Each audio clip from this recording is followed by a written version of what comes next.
మొట్టమొదట్లో ఏ ఆలోచనల ద్వారానైతే ముద్రలు ఏర్పడటం జరిగిందో, ఆ ఆలోచనల తీవ్రతే నువ్వు ప్రస్తుతం అనుభవిస్తున్నది.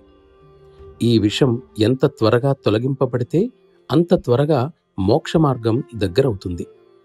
తీవ్రతరం చేయటం నా ఉద్దేశం కాదు, కానీ సోదరా, అప్పుడప్పుడు కొంచెం తీవ్రం చేయడమూ చేస్తుంటాను.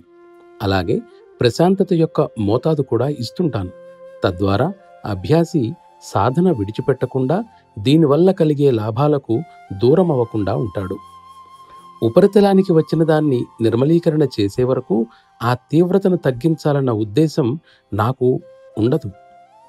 ఆ తరువాత దాన్ని కూడా త్వరలోనే తొలగించేస్తాను.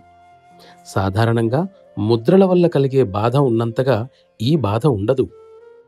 మనం జనన మరణ వలయంలో నుండి ముక్తి ఈ జన్మలోనే కలగాలంటే మనం కొంత బాధను కూడా ఓరిమితో అనుభవించాలి. ఇక్కడ శిక్షణ సాధారణంగా ఎంత ప్రత్యేకంగా ఉంటుందంటే, దీని తత్వం, దీని గతి మనకర్థమయ్యేది కేవలం మాస్టర్ మన కళ్ళు తెరిపించిన తర్వాతే. ఇంతవరకు నాకు పూర్తిగా సమర్పణ చేసుకున్న వ్యక్తి ఒక్కడు కూడా దొరకలేదు. నేను నీకొక ప్రక్రియ చెబుతాను. అనైతికమైన ఆలోచనలు వచ్చి నీవు విచారంగా ఉన్నప్పుడెప్పుడైనా సరే ఆ ఆలోచనలన్నీ నీవి కావని, నావని భావించు. అవి మాయమైపోతాయి.